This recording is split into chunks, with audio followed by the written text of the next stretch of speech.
பாவேந்தருக்கு வந்து எதுக்கு அதுவும் தமிழ் வளர்ச்சி வாரமாக வந்து அரசு அறிவிக்கணும்? இங்கே இருக்கக்கூடிய மூடநம்பிக்கைகள், அடிமைத்தனங்கள் இதையெல்லாம் மீறி சமுதாயம் எப்படி வரணும் அப்படிங்கிறதுக்கான தமிழுடன் சேர்த்து சிந்தித்த கவிஞர் தான் புரட்சி கவிஞர் பாரதிதாஸ்.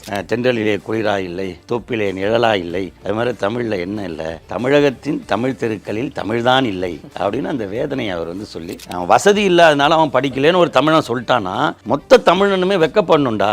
அப்போ எப்படி ஒருத்தனுக்கு காசு இல்லாதனால அவன் படிக்காமல் இருக்க முடியுமா? இன்னைக்கு எப்படி இருக்கு?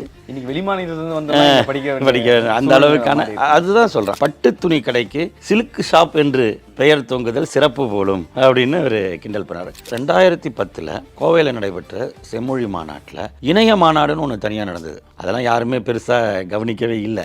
கலைஞர் ஆட்சியில் பிரதமர் வாஜ்பாய் வந்து டைடல் பார்க் திறந்து வைத்தார்னு செய்தி வரும் பொழுது சென்னைக்கு வரக்கூடிய ஆட்கள் மெரினா பீச் பார்க்குற மாதிரி டைடல் பார்க்குக்கு போகலாமான்னு, அது ஒரு பார்க் போல இருக்கு. ஏன்னா அப்போ அந்த சொல் கிடையாது. இன்றைக்கு இருக்கிற தலைமுறைக்கு தமிழை கொண்டு போவதற்கு புரட்சி கவிஞர் பாரதிதாசன் பெயரால் ஒரு நல்ல வாய்ப்பு அப்படின்னு தான் நம்ம பார்க்கணும்.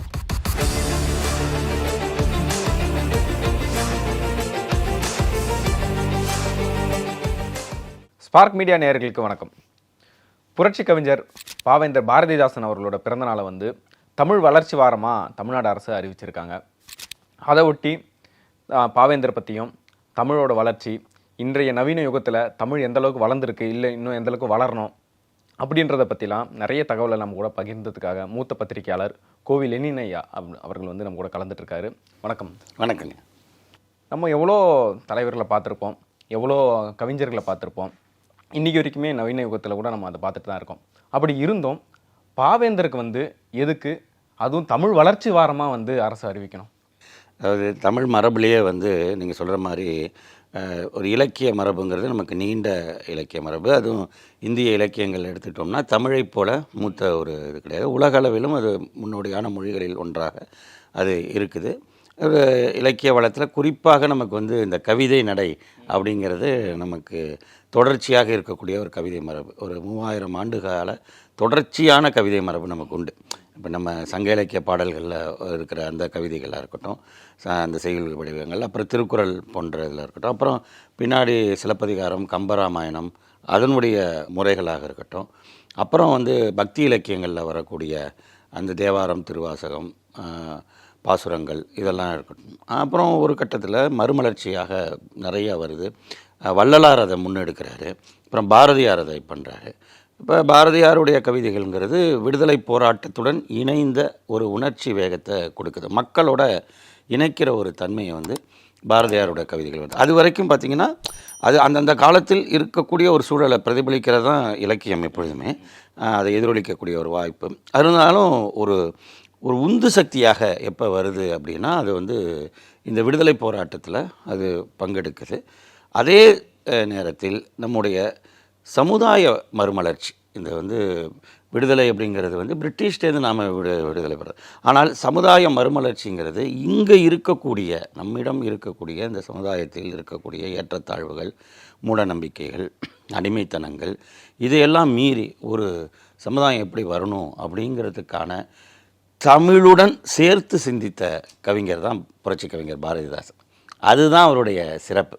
இந்த தமிழ் சமுதாயம் எப்படி ஒரு முன்னேறிய சமுதாயமாக இருக்கணும், அப்போ இதுக்கு எதெல்லாம் தடையாக இருக்குது, அந்த தடைகளையெல்லாம் உடைத்து வரணும். அதே நேரத்தில் தமிழும் எல்லா நிலைகளிலும் வளர்ந்து வரணும் அப்படிங்கிறது தான் அவருடைய பாடல்களில் இருக்கும். இப்போ அவர் தமிழ் இயக்கம் அப்படின்னே ஒரு கவிதை தொகுப்பு வெளியிட்டிருக்கார். அந்த கவிதை தொகுப்பு முழுக்க வந்து இங்கே தமிழ் எந்த வகையில் இருக்கணும், எங்கெங்கெல்லாம் இருக்கணும், துறைதோறும் தமிழ்கள் இருக்கணும் அப்படிங்கிறதுல வந்து அவர் ரொம்ப தெளிவாக இருப்பார். இன்றைக்கி செயல்படுத்திட்டு இருக்கிறத அவர் அன்றைக்கே ஆமாம் அது வந்து சொல்கிறார். அது எங்கே சாதாரணம் இப்போ கூட சொல்லுவாங்க, இந்த கடைகளுடைய விளம்பர பெயர் பலகைகள் எல்லாம் வந்து தமிழ் வேணும் அப்படிங்கிறது. அவர் அப்போவே சொல்கிறார், உணவு விடுதிக்கு கிளப்பென எழுதுதல் வேண்டும் போல். ஏன்னா கிளப்னு எழுதுவாங்க, அப்போலாம் வந்து கிளப் அப்படி காப்பி கிளப் அப்படின்னு சொல்லுவாங்கள்ல, அது வந்து சாப்பாட்டு கிளப். கிளப்புங்கிறது கிளப்பு தான், CLUB கிளப்பு வந்து தமிழில் கீழே அப்படின்னு எழுதுறாங்க. அப்புறம் பட்டு துணி கடைக்கு சில்க் ஷாப் என்று பெயர் தொங்குதல் சிறப்பு போலும் அப்படின்னு ஒரு கிண்டல் பண்ணார். பண்டல், மண்டல், பவன் இந்த மாதிரியான சொற்கள்லாம் நீக்கணும் அப்படின்னு சொல்லுவார். என்ன இல்லை தமிழில் அப்படின்னு ரொம்ப அழகாக சொல்லுவார். தென்றலிலே குளிரா இல்லை, தோப்பிலே நிழலா இல்லை, அது மாதிரி தமிழில் என்ன இல்லை, தமிழகத்தின் தமிழ் தெருக்களில் தமிழ்தான் இல்லை அப்படின்னு அந்த வேதனையை அவர் வந்து சொல்லி இப்படி மாற்றணும் அப்படிம்பார். தமிழாய்ந்த தமிழன்தான் தமிழ்நாட்டின் முதலமைச்சராய் வருதல் வேண்டும் அப்படிங்கிற மாதிரி சொல்ல முத்தமிழறிஞர் கலைஞர் வந்தார், தமிழுக்கு செம்மொழி கிடைச்சிது. அந்த மாதிரியான ஏன்னா புரட்சி கவிஞருடைய கவிதைகள் அப்படிங்கிறது திராவிட கொள்கைகளை, அதனுடைய சமூக நீதி கொள்கைகளை, அதனுடைய மொழி உணர்வை, சாதி எதிர்ப்பு மனநிலையை எல்லாத்தையுமே வந்து அவருடைய கவிதைகளாக அவர் கொடுத்தார். அதுவும் ரொம்ப எளிய மக்களுக்கும் ரொம்ப ரொம்ப எளிய மக்களுக்கு அவர் ரொம்ப கொடுத்தாரு. கல்வியோட முக்கியத்துவத்தை அவர் ரொம்ப அதிகமாக சொல்லுவார். எப்படி பாரதியார் வந்து தனி ஒரு மனிதனுக்கு உணவில்லை எனில் ஜெகத்தினை அழித்திடுவோங்கிற மாதிரி இவர் வந்து இந்த ஒருத்தனுக்கு வந்து கல்வி எளிமையினால் ஒருவனுக்கு கல்வி இல்லை என்றால் இங்குள்ள தமிழரெல்லாம் நானிடவும் வேண்டும் அப்படிம்பார். ஒருத்தன் வந்து வசதி இல்லாதனால அவன் படிக்கலேன்னு ஒரு தமிழன் சொல்லிட்டான்னா மொத்த தமிழனுமே வெக்கப்படணும்டா. அப்போ எப்படா ஒருத்தனுக்கு காசு இல்லாதனால அவன் படிக்காமல் இருக்க முடியுமா? இன்றைக்கி எப்படி இருக்குது? இன்னைக்கு வெளிமாநிலத்திலிருந்து வந்து படிக்க அந்த அளவுக்கான அதுதான் சொல்கிறேன். அப்போ இந்த தமிழ் சமுதாயத்தை ஒரு மொழி உணர்வுடன் இணைந்த முன்னேறிய அறிவியல் பூர்வமான பார்வையுடன் கூடிய பொது உடைமை சிந்தனையுடன் கூடிய ஒரு சமுதாயமாக வரணும் அப்படின்னு சிந்தித்தவர் வந்து சிந்தித்து கவிதைகளை படைத்தவர் புரட்சி கவிஞர். அதை வந்து பல்வேறு தளங்களில் அவருடைய அது இலக்கிய சுவை மாறாமல் ரொம்ப அழகாக அவருடைய குடும்ப விளக்கை படித்தோம்னா போதும். ஒரு குடும்பம் எப்படி வந்து சமுதாய அக்கறையோடு இருக்கணும். அவங்க உட்காந்து பேசுவாங்க, கணவனும் மனைவியுமே.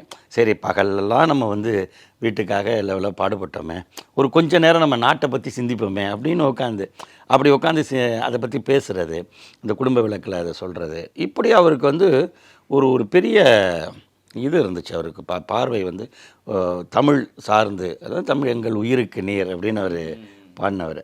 அப்போ அவருடைய பிறந்த நாளை ஏப்ரல் 29ஆம் தேதியை தமிழ் வாரமாக கொண்டாடுவது, தமிழ் வளர்ச்சியை முன்னெடுக்கின்ற வாரமாக கொண்டாடுவது என்று திராவிட முன்னேற்றக் கழக அரசு அதை முடிவெடுத்திருக்கிறங்கிறது ரொம்ப சிறப்பு.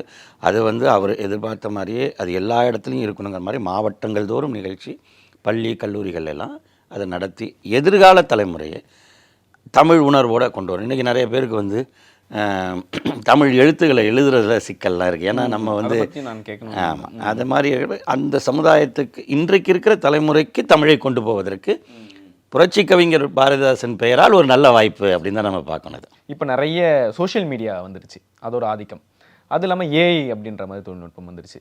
நம்ம பள்ளி கல்வியில் வந்து நம்ம ஒரு நெறிமுறையை வச்சு பாடப்புத்தகங்களில் தமிழ் வழியில் கொண்டு போய் சேர்க்கறதுக்கான தொடர்ந்து முயற்சிகள் வந்து நடந்துட்டு இருக்குது.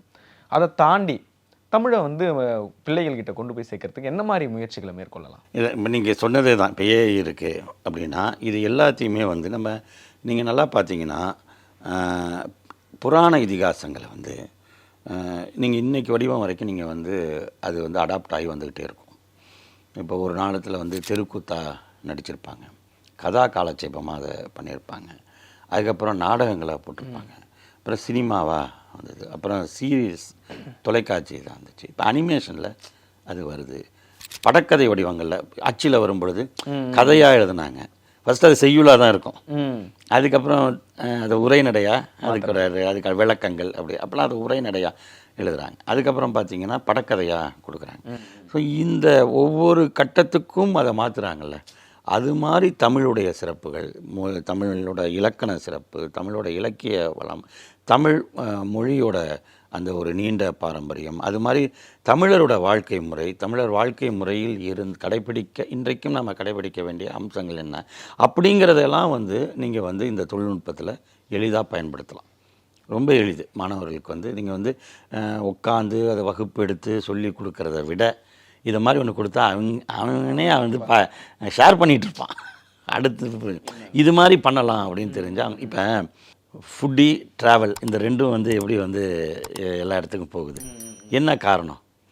இப்போ ரெண்டுமே அந்த மண் சார்ந்தது. இப்போ ஒரு ஊர் அப்படின்னா அந்த ஊருக்குன்னு ஒரு சிறப்பு இருக்கும், அந்த ஊருக்குன்னு சில உணவு முறைகள் இருக்கும்.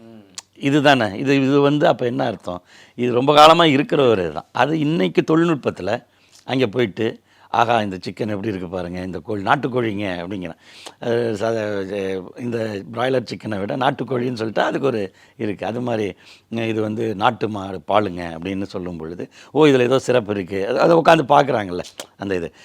அது அது அது நீங்கள் பார்க்கும்பொழுது அதில் உங்களுக்கு சுவை தெரியாது. அதில் வந்து அதோட இது தான் தெரியும், எப்படி செஞ்சுருக்காங்கங்கிறத பார்க்க தான் முடியும், சுவை தெரியாது. ஆனாலும் ஏன் அதில் ஈடுபாடு வருதுன்னா, இது நம்ம வாழ்க்கையோட சம்மந்தப்பட்டது. உணவுங்கிறது நமக்கு பிடிச்சது இருக்கும், நமக்கு புதுசாக இருக்கக்கூடியது இருக்கும், நமக்கு ஆச்சரியப்படுத்தக்கூடியது இருக்கும். அதே தான் ஒரு ஊர், அது சின்ன ஊருன்னு நம்ம நினச்சிட்டு இருப்போம். அந்த பேர் நம்ம கேள்விப்பட்டிருக்கோம், அந்த ஊர்லேயே இப்படி ஒன்று இருக்குது அப்படிங்கிற, அது எவ்வளோ காலத்துக்கு முன்னாடி இருந்த ஒரு செய்தியாக கூட இருக்கும். அதை தான் சொல்கிறேன். அது இன்றைக்கி காட்டும் பொழுது ஏன் இருக்குது, அது எப்பயுமே அந்த எப்பொழுதும் அதுதான். தமிழும் அப்படி தான் எப்பொழுதும் இருக்கக்கூடியது. நீங்கள் இன்றைக்கி இருக்கிற நவீன வடிவத்துக்கு, நவீன தொழில்நுட்பத்துக்கு அதை கொண்டு வரும் பொழுது, அப்போ அந்த மொழியோட சிறப்புகளை கொண்டு வரும் பொழுது, இன்றைக்கி ஜல்லிக்கட்டு போராட்டம் நடக்கும் பொழுது உலகளாவிய தமிழர்கள்லாம் தமிழண்டா அப்படின்னாங்களே, எத்தனை பேர் அதில் வந்து காலமாட்டை அடக்கியிருப்பாங்க? இருக்காது, யாருமே கிடையாது. அதில் உள்ளவங்க யாரும் பெருசாக இருக்க மாட்டாங்க, அவங்க தனி. ஆனால் என்ன அது, இது நமக்கான ஒரு உணர்வு அப்படிங்கிற வரும்பொழுது அப்படித்தான் வந்து ஒரு சில விஷயங்களை நீங்கள் கொடுக்க முடியும். அதே மாதிரி சந்தைப்படுத்துறதுல கூட அந்தந்த ஊரினுடைய மொழி, அந்தந்த மாநிலத்தின் மொழி, அந்தந்த மண்ணின் மொழி ரொம்ப முக்கியம். இப்போ வந்து பன்னாட்டு நிறுவனங்கள்லாம் வருது, கார்ப்பரேட் நிறுவனங்களுக்கு என்ன சம்பந்தம்? அவன் வந்து கன்சியூமர் ஃப்ரெண்ட்லியாக அவன் வரான்னு வச்சுங்களேன். இப்போ வந்து என்ன பண்ணுறான், ஒரு கால் போடுங்க அப்படின்னா நீங்கள் அதில் கேட்குதில்ல 1 எழுத்து 2 எழுத்து அப்படின்னு மொழியை செலக்ட் பண்ண சொல்லுதில்ல. ஏன் அந்த மொழிக்கு அவன் வரான்? அப்போ வணிகமும் இருக்குது. அப்போ வணிகம் ஒரு ஒரு இதில் லாபம் இருக்குன்னா அதை நோக்கி வரக்கூடிய வருவாங்க. அப்போ தமிழில் அவர்களுக்கு லாபமும் இருக்குது, ஆதாயம் இருக்குது. அப்படிங்கும் பொழுது அந்த வகையிலையும் வந்து இந்த மொழி வந்து தவிர்க்க முடியாத ஒரு மொழியாக நிற்கணும்னா நீங்கள் இந்த தொழில்நுட்பத்துக்குள்ளேலாம் அது நுழைஞ்சே ஆகணும். அதை நம்ம செஞ்சுக்கிட்டு தான் இருக்கோம். இப்போ தமிழ்நாட்டை பொறுத்தவரை முதல்ல வந்து தமிழ்நெட் 99 அப்படின்னு 1999 ஒரு மாநாடு இங்கே நடந்துச்சு. அதாவது இந்த இணையதளங்கள் இது குறித்தான கம்ப்யூட்டர் இந்த வளர்ச்சி, தகவல் தொழில்நுட்ப வளர்ச்சி குறித்து. இது ஏற்கனவே அதுக்கு முன்பு சிங்கப்பூரில் இருந்தவர்கள் அங்கே இருக்கிறவங்கலாம் அதை முன்னெடுத்தாங்க. அதை வந்து அரசாங்கமே இங்கே வந்து தமிழ்நாட்டில் இப்போ கலைஞர் தான் முதலமைச்சராக இருக்கார், முரசொலி மாறன் மத்தியில் அமைச்சராக இருக்கார். அவரும் இதில் ரொம்ப ஆர்வம் செலுத்துறாரு. அப்போ வந்து தமிழ்நெட் 99 சென்னையில் நடக்குது. அதன் விளைவாகத்தான் அதில் எடுக்கப்பட்ட முடிவில் தான் இந்த யூனிகோடை வந்து நாம் முதன்மையாக கொண்டு வர்றது அப்படின்னு. அது 2010 கோவையில் நடைபெற்ற செம்மொழி மாநாட்டில் இணைய மாநாடுன்னு ஒன்று தனியாக நடந்தது. அதெல்லாம் யாருமே பெருசாக கவனிக்கவே இல்லை. 99 கலைஞர் பண்ணிட்டு மறுபடியும் 2010 வந்து 2010 அவர் இல்லை நடுவில் நடந்தது. நடுவில் நடக்கலைன்னா நான் சொல்கிறேன், மற்ற ஆட்சிகள்லையும் அது தொடர்ந்தது. ஆனால் அதை ஒன்று முதன்மைப்படுத்தி அது அடுத்த கட்டத்துக்கு நகர்த்துறது இருக்குல்ல. இப்போ வந்து அது எப்படின்னா அந்த செயின் ப்ராசஸ் கட்டாகாமல் இருக்கிறதுக்கு ஒன்று. ஆனால் நெக்ஸ்ட் ஸ்டேஜ்னு ஒன்று இருக்குல்ல, அது திரும்ப அந்த இடம் கலைஞர்கிட்ட தான் வருது. அப்போ வரும்பொழுது அவர் என்ன பண்ணுறாரு, அதை வந்து அது இணைய மாநாடு எடுக்கும் பொழுது தான் இந்த யூனிகோடு பற்றியான ஒரு முறையான இது பண்ணி, அப்போ இப்போ அதுதான் நமக்கு இன்றைக்கி பயன்படுத்திகிட்டு இருக்கோம். நம்ம எல்லாருமே செல்ஃபோனில் இப்போ மொழியை நம்ம 2 விஷயம் அதில் பண்ணுறோம். ஒன்று, தமிழ் வழியில் படித்தவர்களுக்கு அரசு வேலையில் ஒதுக்கீடு அப்படின்னு ஒரு இதுவும் அந்த மாநாட்டில் தான் நடக்குது. அதே நேரத்தில் தொழில்நுட்பம் சார்ந்தும் இதை நம்ம கொடுக்குறோம். அப்போ இந்த தொடர்ச்சியாக நம்ம கொண்டு வரும் பொழுது அந்த அது மாதிரி வந்து நம்ம அரசாங்க நடைமுறைகள் தமிழில் இருக்க வேண்டும் அப்படிங்கிறது ரொம்ப காலமாக இருக்குது. காங்கிரஸ் காலத்துலேருந்து அது தொடங்கி பின்னாடி அண்ணா காலத்தில், கலைஞர் காலத்தில், எம்ஜிஆர் காலத்துலேருந்து எல்லா காலத்துலேயுமே அது வந்து வந்துக்கிட்டே இருக்கு, தொடருது. அப்படி இருக்கும் பொழுது கணினிமயப்படுத்துகிறோம். 98 99 வாக்கில் திருவாரூர் மாவட்டத்தை அவர் கலைஞர் உருவாக்குறாரு. அந்த மாவட்டம் தான் முதல் தமிழ்நாட்டின் கவர்னன்ஸ் மாவட்டம், மின் நிர்வாக மாவட்டமாக அவர் கொண்டு வரார். அங்கே கலெக்டர் அலுவலகம் வந்து கம்ப்யூட்டரைஸ் பண்ணப்படுது, எல்லாமே மனுக்கள் இதில் எல்லாம். அப்போ அந்த இடத்துலையும் நீங்கள் தமிழை தானே இங்கே பயன்படுத்தணும். அப்புறம் இல்லை சார் கம்ப்யூட்டரில் இருக்குது அதனால் அது வந்து நாங்கள் இதில் இங்கிலீஷில் பண்ணுவோம் அப்படிங்கிறதெல்லாம் இல்லை, அங்கே தமிழை கொண்டு வரும். அப்போ அதுக்குள்ளே நுழையுதா, இப்போ எல்லாமே கம்ப்யூட்டர்ஸ் ஆகிடுச்சு. இப்போ நீங்கள் ஒரு பர்த் சர்டிஃபிகேட் வேணும், பிறப்புச் சான்றிதழ், இறப்புச் சான்றிதழ், எந்த சான்றிதழ் எடுக்கினாலும் எல்லாமே வந்து அவங்களே சொல்லிடுறாங்க. இப்போ மின் கட்டணம் செலுத்தணும்னாலும் சரி, சொத்து வரி கட்டணம் செலுத்தினாலும் சரி, எல்லாமே வந்து நமக்கு இணையதளத்துக்கு போகிறோம். அங்கே தமிழை நம்ம இது பண்ணிக்கிறோம். அது மாதிரி வந்து இந்த தனியார் வங்கிகள் வராங்க, அவங்க வந்து அங்கங்கே ஏடிஎம் இது வைக்கிறாங்கன்னா அங்கேயும் தமிழ்நாட்டில் பெரும்பாலான வங்கிகளில் தமிழ் இருக்குது. ஒரு சில இதில் ஆங்கிலமும் ஹிந்தி இருந்தால் கூட பெரும்பாலான ஏன் வைக்கிறான்னா அப்போ தான் இவங்க வருவாங்க வந்து எடுப்பாங்க. அப்போ அங்கே அங்கே அந்த முன்னாடியே சொன்ன வணிக மாதிரி அதுல பயன்பாடு வணிக இருக்குல்ல, அதுதான் சொல்கிறேன். இதை நோக்கி நம்ம அதை கொண்டு வர்றது அப்படிங்கிறது ரொம்ப முக்கியம். அதை செஞ்சுக்கிட்டு இருக்கோம். அதில் அடுத்த பாய்ச்சல் தான் நீங்கள் சொல்கிற செயற்கை நுண்ணறிவு, அந்த ஆர்டிஃபிஷியல் இன்டெலிஜென்ஸை நோக்கி நம்ம போகும்பொழுது அதை வந்து நம்ம ஏற்கனவே அமெரிக்காவில் போனப்போ கூகுள் நிறுவனத்துடன் நம்முடைய முதலமைச்சர் அதற்கான ஒரு புரிந்துணர்வு ஒப்பந்தம் போட்டிருக்காங்க. அதன் மூலமாக அது வந்து நமக்கு வந்து இங்கே நிறைய லேப்ஸ், அதுக்கான லேபை வந்து உருவாக்குறாங்க. முதல்ல நம்ம ஆசிரியர்களுக்கு அதை வந்து பயிற்சி கொடுக்கணும். ஏன்னா 1980களின் இறுதியில் 85 86ல் தமிழ்நாட்டில் கம்ப்யூட்டர் கல்வின்னு வரும் பொழுது, அதாவது கம்ப்யூட்டர் தமிழ்நாட்டில் வந்து பாடப்பிரிவாக வர்றதுக்கு முன்னாடியே கம்ப்யூட்டரும் அதன் பயன்களும்னு தமிழில் வந்து புத்தகத்தை கொண்டு வந்தது 1975ல் கலைஞர் அரசு. தமிழ்நாடு பாடநூல் நிறுவனத்தின் சார்பில் விஸ்வநாதன் என்பவர் எழுதிய அந்த கம்ப்யூட்டரும் அதன் பயன்களும் அப்படின்னு ஒரு புக்கு. அப்போல்லாம் இப்போ உள்ள கம்ப்யூட்டர்லாம் கிடையாது. அது இப்போ இருக்கிற மாதிரி டெஸ்க்டாப்லாம் கிடையாது. இங்கே அதுக்கு வந்து ஒரு ரூம் சைஸில் இருந்த காலம்.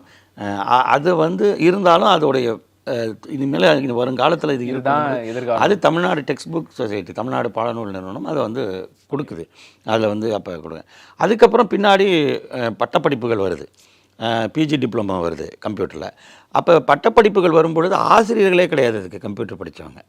பெரும்பாலும் வந்து ஃபிசிக்ஸ் டிபார்ட்மெண்ட்டு அல்லது மேக்ஸ் டிபார்ட்மெண்ட்டு அதோடு இணைச்சி அதில் இருக்கிறவங்க போய் ஒரு பிஜி டிப்ளமோ கோர்ஸ் முடிச்சுட்டு அதோடு தான் இதை சொல்லிக் கொடுக்குற காலம்லாம் இருந்துச்சு. ஆனால் இன்றைக்கி எப்படி இருக்குது, அது எங்கேயோ போய் அது இப்போ சாதாரணமாக பயன்படுத்துகிறாங்க. ஆமாம், சாதாரண ஆட்களும் பயன்படுத்துகிறாங்க. அதில் வல்லுநர்களையும் உருவாக்கியிருக்கோம். ஐடி செக்டாரில் வந்து தமிழ்நாட்டுடைய இளைஞர் பட்டாளத்தோட பங்களிப்பு. இன்றைக்கி வந்து டைடல் பார்க் ஒன்று உருவாகி, இப்போ வந்து அன்றைக்கி ஒரு டைடல் பார்க்கு உருவாக்கின பொழுது அதை அப்படியே வியந்து பார்த்தாங்க. உண்மையிலேயே கலைஞர் ஆட்சியில் பிரதமர் வாஜ்பாய் வந்து டைடல் பார்க் திறந்து வைத்தார்னு செய்தி வரும் பொழுது சென்னைக்கு வரக்கூடிய ஆட்கள் மெரினா பீச் பார்க்குற மாதிரி டைடல் பார்க்குக்கு போகலாமான்னு, அது ஒரு பார்க் போல் இருக்குது. ஏன்னா அப்போ அந்த சொல் கிடையாது. டைடல் பூங்கான்னு இப்போவும் நம்ம அதை இப்போ எழுதுகிறோம். பார்க் அப்படின்னா நமக்காலுக்கு என்ன இருக்கும், அது போய் நல்லா பொழுதுபோக்கு இடம்ட்டு அந்த மாதிரியெல்லாம். அது எங்கெங்க, அதுக்கு எப்படி பார்க்குறது, அது எப்போ போகிறது அப்படின்னு இல்லைங்க, அதுக்கு பேர் இந்த மாதிரி என்ன. அப்போ இப்போ என்ன பண்ணுறோம், நியோ டைடல்னு 2ஆம் கட்ட நகரங்கள், அதாவது சென்னை, கோவை, திருச்சி போன்ற பெரிய நகரங்கள் மட்டும் இல்லாமல் சிறிய நகரங்கள், உங்களுக்கு தஞ்சாவூரில், சேலத்தில், தூத்துக்குடியில் அப்படின்னு வந்து மாநகராட்சிகளாக இருக்கக்கூடிய பகுதிகள்லையும் நியோ டைடல்னு வந்து அங்கே இருக்கிறவங்களே அங்கே வேலை, பக்கத்து சுற்றுவட்டம் இருக்கிறவங்க அங்கேயே வேலை பார்த்துக்கலாம் அப்படிங்கிற ஒரு இது. இங்கே நம்ம ஓஎம்ஆர் ரோடுன்னு சொல்கிற அந்த ராஜீவ்காந்தி ஐடி காரிடாருங்கிறது உங்களுக்கு வந்து ஒரு தமிழ்நாட்டின் சிங்கப்பூர் மாதிரி அது காட்சியளிக்குது. ஏன்னா அவ்வளோ நிறுவனங்கள், அது ஒரு நேரத்தில் எப்படி இருந்துச்சு. அப்போ நீங்கள் அந்த சமுதாயமும் சேர்ந்து வளருதில்ல.